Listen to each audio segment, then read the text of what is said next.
the American people stand firm in the faith which has inspired this nation from the beginning.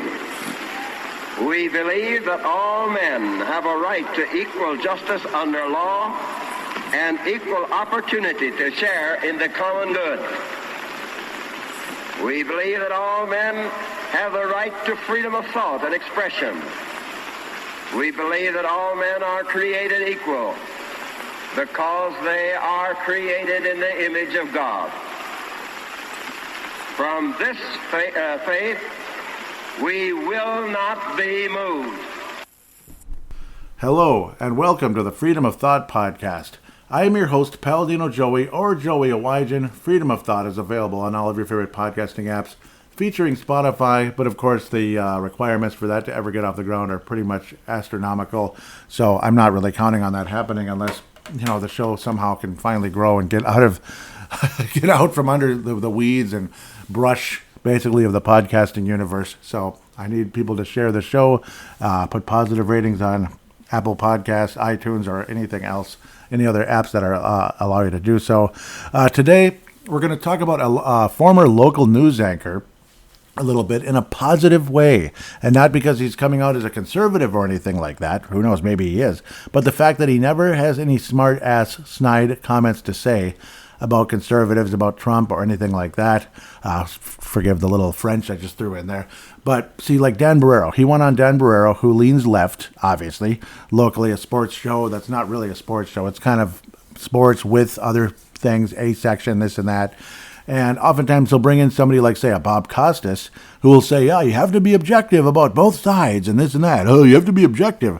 But then he would take one little smart, snide comment after another at Trump, at conservatives, this and that, and he would never bring up a single thing about about the left, like Obama, Clinton, Biden especially, currently.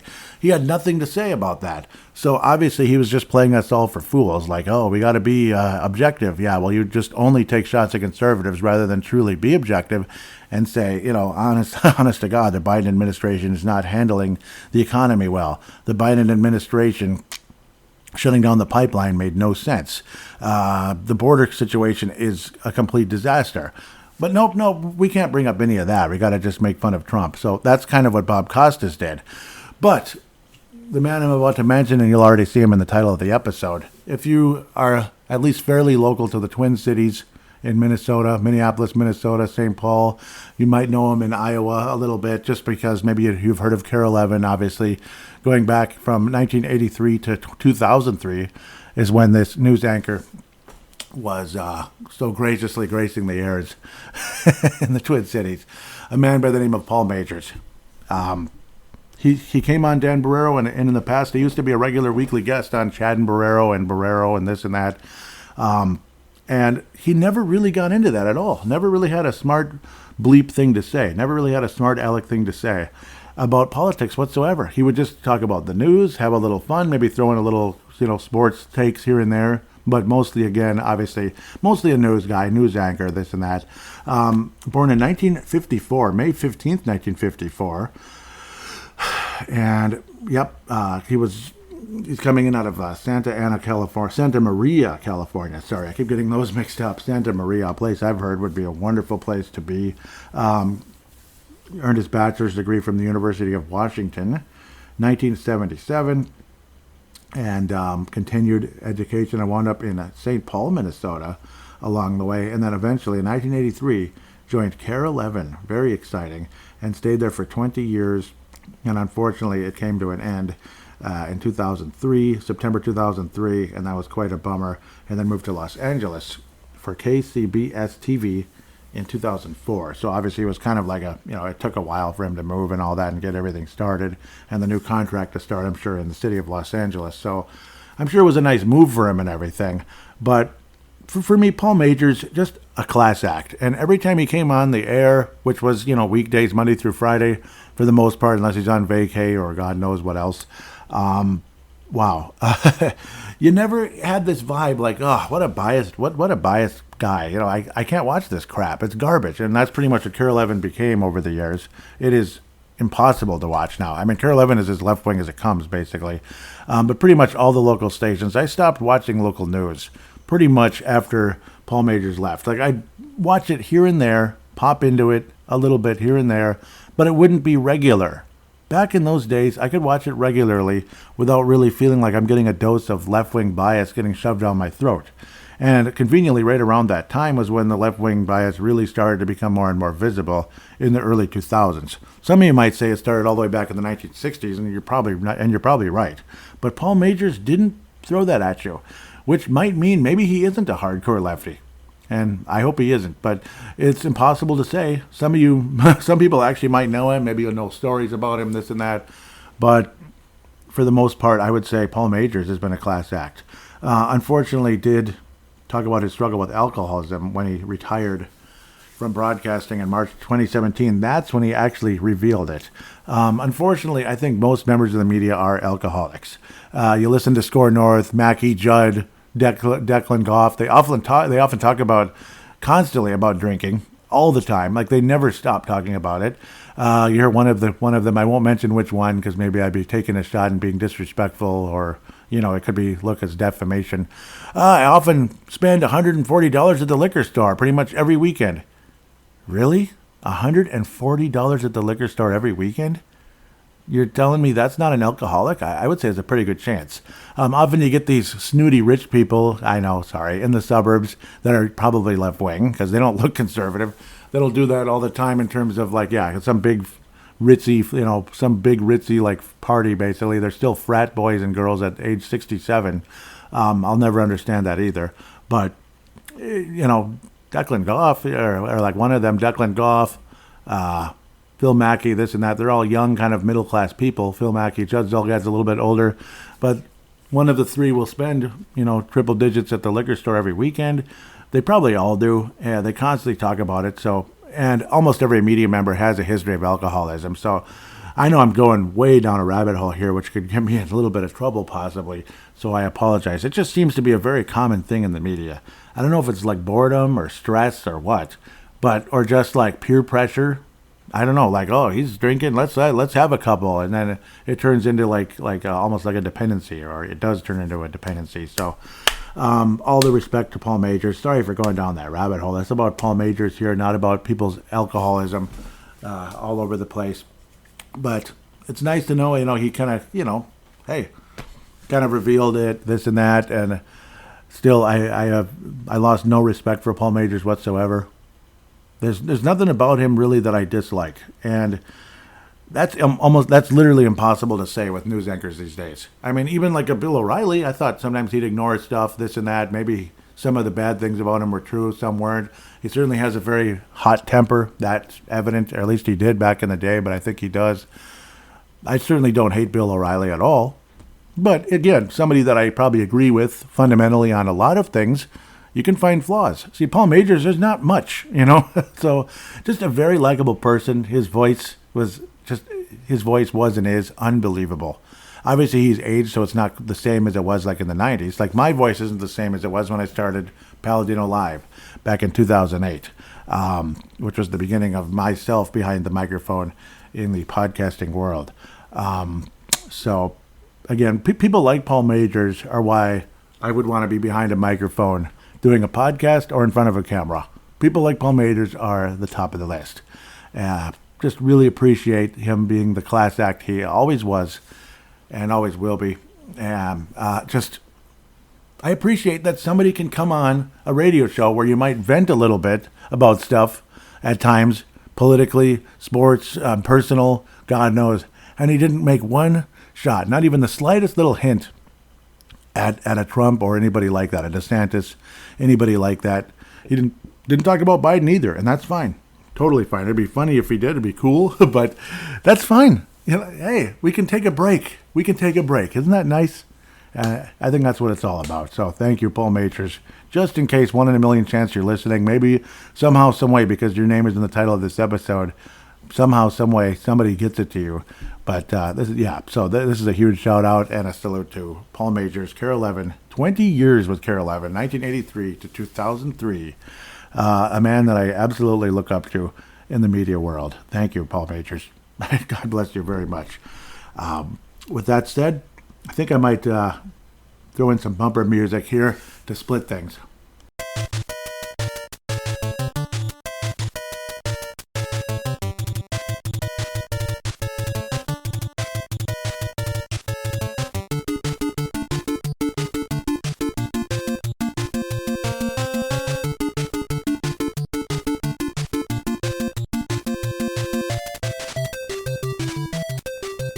And we are back here on Freedom of Thought. So I'm going to split things up a little bit just because it's, changing gears here quite a bit. I guess it's fitting. It's kind of a milestone, episode 60. So we've got to the next 10, so to speak, the next group of 10 here with Freedom of Thought.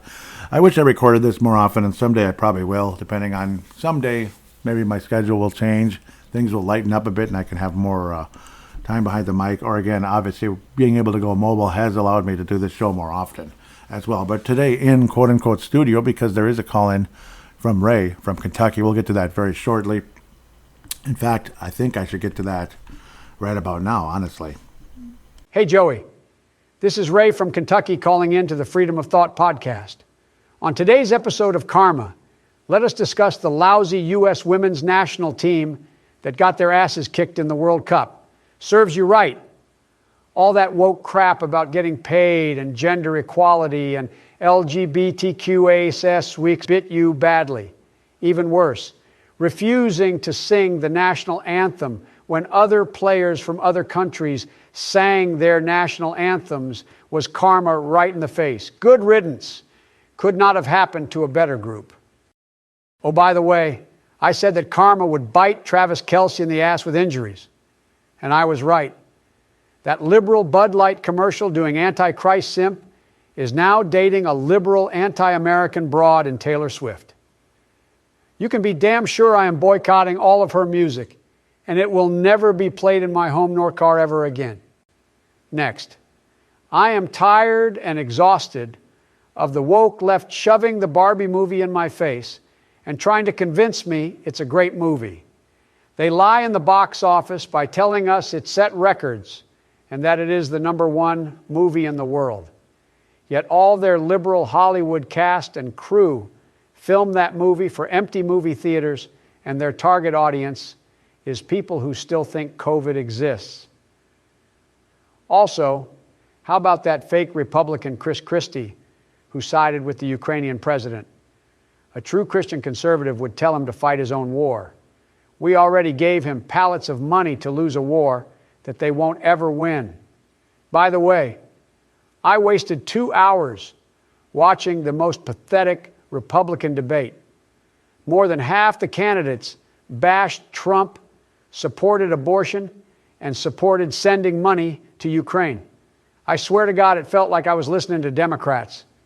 And those who complimented Trump are fake-ass kissers, trying to get support from MAGA country. That bullshit ain't going to work on me. Karma will arrive soon for the fake judges, investigators, and prosecutors who have it out for Donald John Trump. They think they have won. Nuh-uh. Donald John Trump will win this battle and will win the election for a third time. And shame on those fake Fox News hosts for trying to silence the crowd, for exercising their First Amendment rights when they booed the dog shit group of so-called candidates on that stage. I tell you what, Fox News is just as equal as fake news, CNN and MSDNC.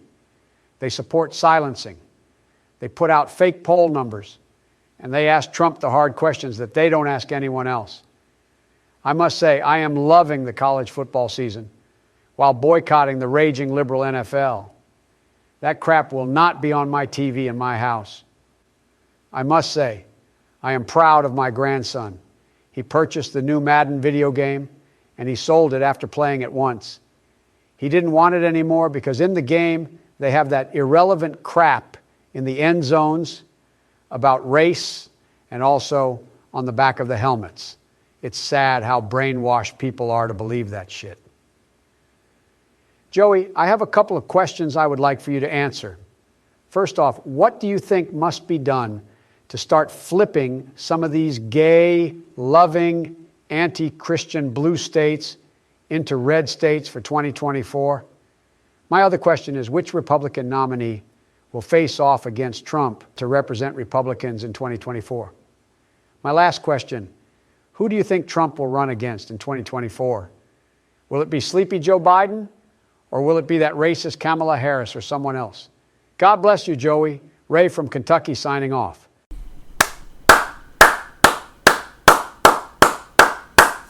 A better call-in, I don't know. I mean, it's unbelievable, Ray. You are incredible. You really are. You're better than me. I'm going to tell you. You are. You should probably be behind the mic. Honestly, I'm gonna compared to you. That's amazing, and the audio quality is outstanding as well. Ray from Kentucky. Wow, a lot to unpack. I may or may not be able to get to all of it, but if I just off my memory, but but no, yep, I don't feel bad whatsoever for the soccer team, the women's soccer team, not even slightly. It totally figures about Travis Kelce, and I can't stand Travis Kelce. He's my least favorite football player. The guy is a straight up jackass. The way he rubbed it into the Cincinnati Bengals, and eventually continued to rub it in with the Eagles, I thought that was ridiculous, classless. He's a jerk. And then it figures that he'd be dating Taylor Swift, who I never liked anyway from the get-go. Talk about shoving them down our throats like the Barbie movie, so we can kind of get to that. Maybe I will unpack it all. My memory's decent when I'm going to pay attention, because, I mean, I can pay attention to that call, let me tell you. The local media, the national media constantly shoves Taylor Swift down our throats. They shove the Kansas City Chiefs down our throats. Travis Kelce with those stupid Hy-Vee commercials. I wish I could punch him in the jaw. I can't stand the guy. I don't like Pat Mahomes anymore either. I stopped liking him a while ago. Thought he was better than he was. I don't know, but he's kind of he reminds me of Steph Curry, and not because necessarily how he looks, just he's not as cocky as Steph Curry. That's another rabbit hole we could go down forever. Least favorite athlete of all time, Steph Curry. Talk about arrogant. But no, shoving things down our throats. Taylor Swift's awful music, shoving stuff down our throats. The Barbie movie. Hey, have you watched Barbie? It's like, no. Do you plan to? No. Why not? I don't want to. Just kind of give them the Mike Zimmer approach. I don't want to. Like, why do I have to? You know, it's who cares? It's garbage. It's nonsense. I still. I'm afraid to admit this. I'm terrified, actually. Well, I'm not into college football. You know, I'm still an NFL guy, not because I love the NFL, and I sure as heck don't like what they do. I don't. I hate it, actually. But it's kind of like I still do the Purple Mafia podcast. That's kind of the main thing. I could completely understand why people would turn off the NFL. I know a lot of listeners of Purple Mafia, which are conservative, like us, have turned off the NFL, and unfortunately have turned off Purple Mafia as well. But again, that's kind of how it goes. I completely agree. I completely understand with the endless and the fact that they put it in the Madden game. Like, come on, like all those messages, all that virtue signaling, you know, identity politics bullcrap, you know, the end racism, this and that. I go back to what Morgan Freeman said years ago. They asked him what's the solution with race, basically. What should we do? And he said, we should stop talking about it. And they're like, really? Yeah, we should stop talking about it. So Morgan Freeman said it probably as good as anybody. Stop talking about it. Otherwise, if you keep talking about it, people are going to continuously be agitated, pissed off at each other, and the fight will never end. It'll never end. Ever. It'll never end. So that's a huge thing right there. So how do we flip the ultra cobalt blue states, as Truth to Ponder's Bob Bierman would say? Cobalt blue, that's the perfect way to describe it. Like Golden Valley, Minnesota is cobalt blue. One thing Bob Bierman, before I get way off track here, Bob Bierman was slightly off was saying how Minnesota is actually a conservative state. It's just the Twin Cities that are cobalt blue. Yes, the Twin Cities are cobalt blue, but unfortunately, I think Minnesota is more. It's not as red as we'd like to believe outside of the Twin Cities. I wish it was. Doggone it. I really do. But see, outside of the actual city, the city itself is always cobalt blue. And then you get into the suburbs, cobalt, like the close suburbs, and then it gets a little more of a sky blue and eventually a pink, which is like a mix kind of. And then it finally starts turning red when you go out. But there's a lot of mixed results all over the place, including Duluth is really blue. Like, what the heck? Duluth? Come on. So that pisses me off. Mankato's like a sky blue. Mankato, really? But, you know. So Minnesota's not as red as I would like. So let's get to the point here of your first question. And I really appreciate the questions. Great stuff, Ray. How do we flip the states? I think it's a lot of what's this guy? I'm like, I wish I had him in front of me, because I've been kind of playing around here a little bit. I guess I can, because I added an Instagram recently. following? Good. I should be able to find him pretty quick. Derek Gibson. Derek Gibson out of the state of New York and the city of New York, basically. A black conservative, which is what we need more and more and more and more of. That's a hint of what the solution could be. As he's been approaching, and even Donald Trump of late, has been approaching the inner cities like places like Atlanta and stuff. Why not? Why not? You'd be surprised. People might actually change in the inner cities. If the inner cities change, even because the black vote for Trump changed from last election to this one right now. It's changing. It's gone from like 6% to 20%. That is a massive change. And imagine if it gets to like 30-ish or something like that. I do believe I mentioned this in the last episode, but I do believe this could be the absolute death nail to the Democrat Party. If somehow, some way, these woke people can actually become awake rather than woke. Because woke is a blue pill, but becoming awake is the red pill. Red pill. I think that's the trick. Literally red. If somehow, some way, these inner cities, which are very populated with people that have been pretty much brainwashed to be left-wing forever, can be flipped. Not like the whole city, but a number of people, a certain percentage of people in the inner cities, maybe some, of all potential races are always Democrat because they love their handouts, this and that. Well, everybody loves their handouts, unfortunately, which is annoying, of all race and colors, which is really frustrating. Just if you like handouts, you're not an honest person. So it's basically dishonest people in general. I don't mean to be lumping people in, but if you can flip a certain percentage of these inner cities, it's game over. Democrats are done. It's Ronald Reagan all over again, and here we go. Then we have hope. As for who is going to face off against Trump in the primary finale, that is Sanctimonious, the guy that Trump calls Sanctimonious. He is still number 2, believe it or not, at least to this poll that I'm looking at right now as of September 23rd, 2023, which happens to be the day I'm recording right now. Trump 55.2%, Ron DeSantis 13.2%, and Ramaswamy 7.4%. He's a good candidate too. Vivek, I don't like everything about Ramaswamy, but I like a lot about Ramaswamy. But I think the guy who is going to be the finalist versus Trump is definitely Ron DeSantis. And I would like to believe, I wish Trump would lay off the sanctimonious comments and why kneecap the guy, as what Michael Savage calls it. Why kneecap Ron DeSantis when he could be the heir apparent?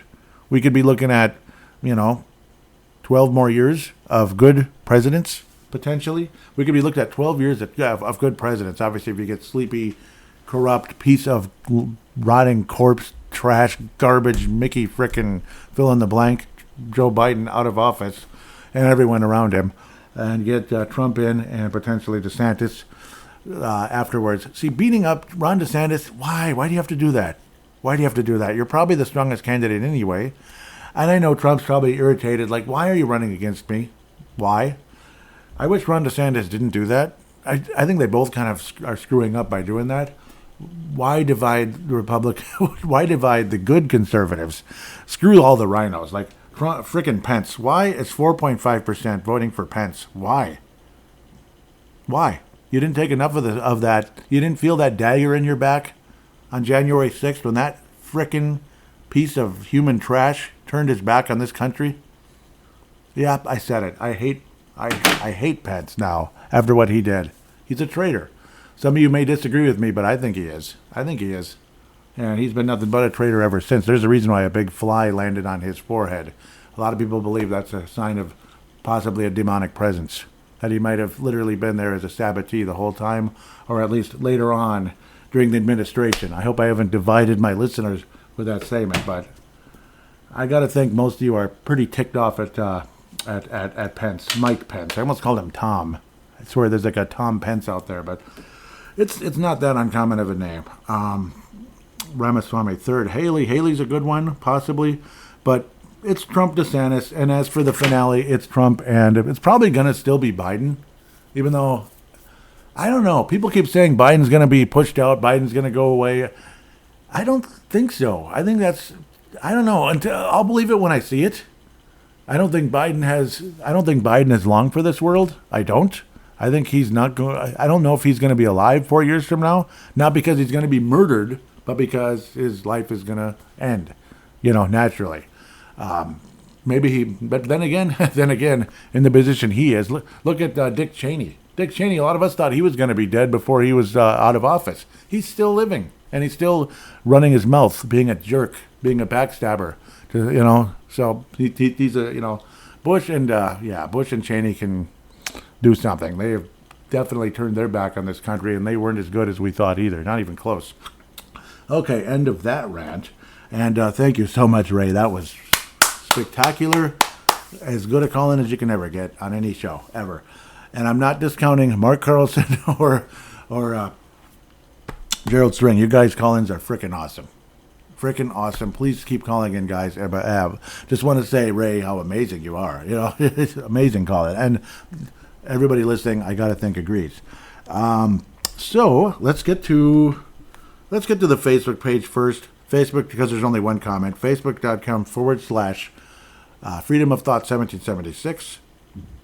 So there's only one of the actual content images, whatever, that was commented on.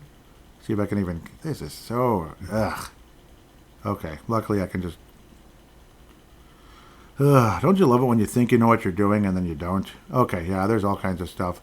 Why is this happening? Okay. So if I could just get to the damn comment. So it's an image of a pretty blonde girl holding her pink iPhone or whatever for a selfie, it's saying most of society, and then right behind her is a train coming, and that's the New World Order going to run her over. Yeah, makes sense. Comment from Lee Hepner coming in out of Canada with that beautiful maple leaf in the background there in his profile picture. Lee Hepner. Back in the day, you'd hear the train whistle in the background and think nothing of it. Now I see it everywhere and wonder what the hell I was looking at all those years. LOL. Yeah, that's funny. That's interesting. Yeah. Hearing the odd train whistle in the background and think nothing of it. Yeah. So, yep, people would kind of ignore it. Now they're everywhere. Yep. So that's an interesting comment. Instagram. But first, I'm going to go over the memes and stuff posted on here or whatever they are. This isn't a meme. It's an image. Something happened a week ago after, it was like a week and change. Thursday night football, Vikings and Eagles. The Vikings got their butts kicked, kind of, sort of, when they should have. I don't know. The Vikings played well, and then they didn't, basically. And apparently, the Vikings running back, Alexander Madison, who has been off to an awful start to the season, and people went after him with, as they call, racist comments and such. The person said, "You stupid bleeping coon, learn how to hold on to the ball. You get paid millions and can't do bleep. This team is 2-0 with Delvin Cook." I don't know if I agree with that. Move your black ass back to Boise and start selling some cars. Or some bleep, you slow, useless bleep with an N. And the way things, if you decide that's not for you, kill yourself. God knows, yo, black ass, dumber than bleep. So you can't do anything with common knowledge. Now, my response to that's a black person ripping on a black person. That is, so it's racist, yes. Yes, but that's the thing. It's a black person ripping on a black person. You don't think if you think that's a white person, you're wrong. Except for the coon part is something I didn't know about. I guess that's a word that's been thrown around, especially way back in the day.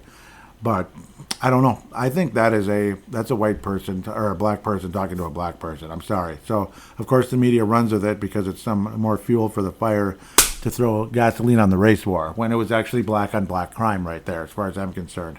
Another thing, New York City to consider removing statues of George Washington and create reparation task force instead. So that's real nice. Thank you very much for that. That's a continuing movement to let just all this identity politics to literally run over not only the history of the country, but the country in general. Final thing, I posted a video this morning. This was 3 years ago, apparently, when Joe Biden was still the ex-vice president, which he should have stayed. Joe Biden spars with Michigan auto worker over guns, and Joe Biden couldn't have been less disrespectful. He's a complete jackass, absolute jackass. Always has been, always will be. Way back in 2008, when he was just a senator, still was an absolute jackass to somebody asking an honest question. The guy wasn't coming at him and cursing at Joe Biden. So why is Joe Biden cursing at the person? Especially in 2008, but this time around as well. Right out of the gate, he tells him you're full of S. Like, dude, settle down. What kind of person are you, Joe? And I'll remember all the cursing and disrespect he had at Trump like the whole time. It was ridiculous. So how anybody can not see what a complete jackass he is and still vote for him? Okay. I think you have mental problems. Seriously, if you'd vote for Joe Biden after that. Or at any time, really. So we're going to get a couple of biggies from Mark Carlson on the Instagram. So look up on Instagram. I know Instagram is a selfie-laden, me first, jackass social media page, but it does help to boost podcasts, to boost, reach of podcasts. So it is what it is. Look at Blurry Creatures. Beautiful show. And boy, their Instagram is big and they have a lot of followers, and they're pretty much Christian conservatives talking about some interesting stuff with some very interesting guests. Not all the guests are good, but most of them are. Anyhow, most of them are pretty godly people. Freedom _of_thought 1776. This will be in the show description, of course. Instagram for Freedom of Thought, which actually has been moving. Unfortunately, I think most of the followers on there are not even... They don't even know what the show is or anything about it. They're just random followers. But appreciate them regardless. Mark Carlson says to the most recent episode, nicely done. I have been enjoying this podcast since it started. And a Mark, of course, from Iowa, the legendary Mark Carlson, who is a Vietnam veteran. Did I say Vietnam? Iraq veteran. His father's a Vietnam veteran. Iraq 1 veteran. Sorry, Mark. You're not that old. Iraq 1, though. So it's like 50s is my estimation, sorry. But yep, like early 90s, of course. Sorry. I believe the shadow ban exists on Facebook also, and for that reason, and their arbitrary community standards, I have pretty much moved on. Yeah, I don't see Mark on there much. And of course, I can't even post Purple Mafia anymore for some reason. What could I have done on the Purple Mafia Facebook page that would warrant that? No idea. Mark continues, I don't know how a state can restrict a candidate in a federal election. Yeah, that deserves investigation. But I suppose those in charge will just change the rules to support their cause. And of course, COVID is making a reappearance. It's election time again. Oh, what a coincidence, as Jim Hammond would say. The mRNA shot isn't a vaccine, but look how that was handled. Thank you for the show and the opportunity to share my thoughts. And yes, keep sharing those thoughts, Mark. Absolutely. So far, Instagram has been better about everything. Yep, I'm trying to do this all retrospective, like first comment, second comment, third, because Mark has 3 comments here. Second comment, yesterday, September 14th, I was helping a veterans group set up a pau mia tables in some local restaurant. One of the guys said, there is a new dollar store in his neighborhood and that it was pretty nice. I said, you mean a China Depot store? Because it's all made in China by people who are not paid a living wage and ran by corporations who are controlled by the government. And that is why everything is so cheap. Yeah. And our government is complicit, I said. They allow this trade to not only happen, but to flourish. Yeah, it is really crooked, by the way, so I agree. Yep, cheap crap, basically, yeah. I went on to say that if I had my way, we would do zero trade with China or any other countries that treat people with so little respect. Yeah, same here. And, yeah, funny how much better our economy was when Trump started standing up to those clowns compared to everybody else. Biden is the king of clowns, but Obama's the other one. Obama's probably the true king, but anyhow, because he's probably running the show right now. So what if we simply stop trading with China? I don't know what we export to them, but that too would put pressure on China to change for the better. I don't think anyone would miss the China Depot in my community. Same here. I should call my congressperson and ask why do we even trade with China? Yep, I agree. Final comment. From a news release by the Government Accountability Office, in our new report, we estimate that the local amount of fraud across all UI programs, parentheses, including the new emergency programs, and then on parentheses, during the COVID-19 pandemic was likely between $100 billion and $135 billion, or 11% to 15% of the total UI benefits paid out during the pandemic.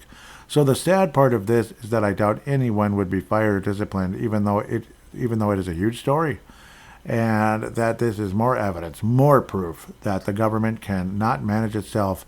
It cannot be trusted with your money. And this is the same government that says your food is safe because it was inspected by government officials.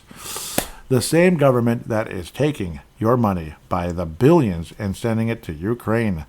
Why pay taxes at all? I would like to see the GAO study on government efficiency. My guess is that it wastes 99 out of $100 it receives. And that $1, well, they don't know where that was spent either. Well thought. Yeah, well said. That is, it's literally, like, where does our tax money go to? Other than maybe, like, it goes all over the place to bums that don't work. That absolutely can work but refuse to. Or bums that go to work sometimes and then they, I have a family emergency, and they don't come back for 4 months or more, and they get paid by the company, and the rest of us suffer for that. And they get tax handouts as well. People that have kids out of wedlock, and we pay massive, massive checks to them every April of all shapes and sizes. Massive checks every April come to them. When we have to pay, they get to, they get a huge, huge, huge check because they got to have kids out of wedlock. They're living with the same person for 20 years, and they're still not counted as married. I think that's really dishonest. I mean, really dishonest. And a lot of people do it intentionally. It is so evil, and it's wrong. And they think it's smart, but you're cutting corners, and you know what? God sees what you're doing, and that's going to catch up to you one day. That's going to catch up to you one day. You're not going to get away with it forever. I'm sorry. It's not going to happen. That's right. And nobody's going to have any sympathy for them when God does catch up to them. So at the end of the day, wow, fun show. Really enjoyed this very much. Starting with Paul Majors and then shifted gears quite a bit. That's why I had to throw in the bumper music, because it's shifting gears a lot. But Paul Majors might have tuned me out a long time ago if he's listening, but I don't think he's going to listen. If he does, by chance, 1 in a million, email me, paladinolive@yahoo.com, and say, hey, Joey, I listened, thank you. Your politics suck. I don't know. Maybe he will say that, but I don't know. With that said, thank you, Ray, so much. Thank you, Mark Carlson, so much. Gerald String, huge shout out. Lee Hepner, thank you so much, coming in out of Canada. I want to meet more of you, one way or another, call-ins, interactions on Instagram or Facebook or Twitter. Really appreciate it. Please share the show to as many people as you can without tiring yourself out, of course, because I care about you more than you think, and I value you so much. With that said, have a great couple days here. We'll probably be back sooner than later, I hope. God bless you, and God bless the United States of America.